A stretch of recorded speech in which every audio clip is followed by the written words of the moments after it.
ہمارے حضرت حکیم الامت قدس اللہ تعالیٰ سے رہو نے ایک بڑے کام کا نسخہ بتایا. اللہ تعالیٰ ہم سب کو اس پہ عمل کی توفیق عطا فرمائے. فرمایا کہ یہ جو انتقام کی خواہش ہوتی ہے بدلہ لینے کی، اور کسی انسان سے شکایت ہوتی ہے کہ اس نے میرے ساتھ برتاؤ اچھا نہیں، اس سب کی جڑ یہ ہے کہ ہم دوسروں سے امیدیں وابستہ کیے ہوئے. یہ میرے ساتھ اچھا معاملہ کرے، یہ میرا رشتہ دار ہے لہذا میرا خیال رکھے گا، میں جاؤں گا تو میرا اکرام کرے گا، میں کوئی اس سے بات کہوں گا تو مانے گا. توقعات وابستہ کی ہوتی ہیں ہم نے مخلوق سے. جب وہ توقع پوری نہیں ہوتی تو دل میں شکایت ہوتی، بھائی ہم کہ اس کے گھر گئے ڈھنگ سے بات ہی نہیں کی اللہ کے بندے، ہمارے سے ہمیں نہ چائے کو پوچھا، نہ ہمیں بٹھایا، نہ ہمیں ہمارا کوئی کرام کیا، چلتا کر دیا. یہ کیوں ہو رہی ہے شکایت؟ اس لیے ہو رہی ہے کہ اس سے توقع باندھی تھی کہ میں جاؤں گا تو میرا اکرام کرے گا، میری خاطر تواضع کرے گا، میرے ساتھ اچھی طرح پیش آئے گا. وہ توقع پوری نہیں ہوئی، شکایت ہو. اگر کوئی آدمی اللہ تعالیٰ ایسا ہم سب کو بنا دے کہ مخلوق سے کوئی توقع ہی نہ رکھو کسی سے بھی، اور جو کام کرو اللہ کے لیے کرو. اگر کسی سے ملنے جا رہے ہو تو وہ بھی اللہ کے لیے جاؤ کہ یہ میرا رشتہ دار ہے، اس کے میرے اوپر حقوق ہے، میں جا رہا ہوں. اس کے لیے نہیں بلکہ اس کے پیدا کرنے والے کہ اس نے صلہ رحمی کا مجھے حکم، اس لیے جا رہا ہوں. جب اس کے لیے جا رہے ہو وہ اگر آپ کو رد کر دے تو بے شک رنج ہونا چاہیے. لیکن جس کے لیے جا رہے ہو اس نے تو قبول کر لیا تمہارا آنا، جب اس نے قبول کر لیا مقصد حاصل ہو. دوسرا اکرام کرتا ہے نہیں کرتا، خاطر تواضع کرتا ہے نہیں کرتا، وہ جانے اس کا کام جانے، اس کا معاملہ اس کے اللہ کے ساتھ ہے. تو ساری ناراضیوں کی جڑ جو ہے وہ غیر اللہ سے توقعات وابستہ کر، اللہ کے علاوہ سر مشرق توقعات وابستہ کی ہوئی، تو اس کی وجہ سے یہ خراب ہو رہی. عیادت کے لیے کسی کے جانا ہے تو کاہے کے لیے ہونا چاہیے؟ اللہ جل جلالہ کی رضا کی خاطر. کیا عیادت کا ثواب یہ ہے کہ جب تک آدمی بندہ کسی کی عیادت کرنے کے لیے جا رہا ہوتا ہے جتنا وقت اس میں لگاتا ہے 70,000 فرشتے اس کے لیے دعا کرتے ہیں. اب اگر کوئی یہ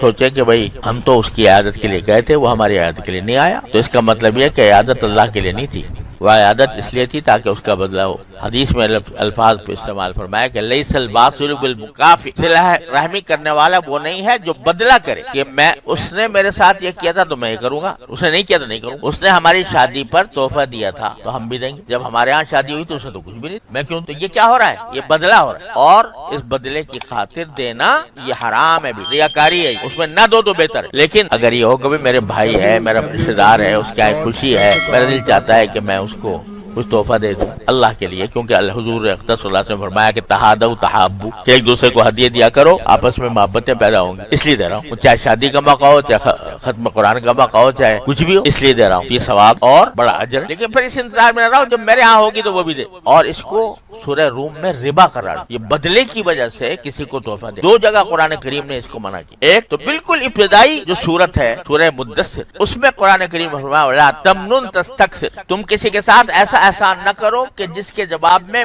تمہیں اس سے زیادہ احسان کی توقع ہو. وَلَا تَمْنُن تَسْتَكْثِرْ، یہ بالکل ابتدائی آیات میں سے. اس وقت تک نماز کا بھی حکم نہیں آیا تھا. قرآن سورہ مدثر جو ہے یہ بالکل ابتدائی صورتوں میں سے ہے، اور اس میں یا ایھا المدثر قم فانذر وربک فکبر وثیابک فطہر والرجز فاہجر ولا تمنن تستکثر، بالکل ابتدائی، جس میں توحید کا بیان ہو رہا ہے، جس میں شرک کو چھوڑنے کا حکم آ رہا ہے. اسی کے ساتھ ساتھ یار کسی کے ساتھ احسان کا معاملہ اس نیت سے مت کرو کہ وہ تمہیں بدلے میں اس سے زیادہ احسان کرے. تو پہلے احکام اسلام کے بالکل ابتدائی احکام. اور دوسرے سورہ روم میں ایک تفسیر کے مطابق جو ربا کا لفظ استعمال ہوا ہے وہ اسی نیوتے کے لیے ہے. وما آتیتم من ربا لیربو فی اموال الناس فلا يربو عند اللہ وما آتیتم من زکاۃ تريدون وجه اللہ فاولئک هم المضعفون. ما آتیتم من ربا لیربو فی اموال، یہ جو تم سود کا معاملہ کر رہے ہو یہ سود ہے کہ میں نے آج فلاں کی شادی پر اتنے پیسے دیے تھے، جب میری ہوگی تو یہ مجھے اس سے زیادہ دے گا. یہ سود، اس کو ربا قرار. تو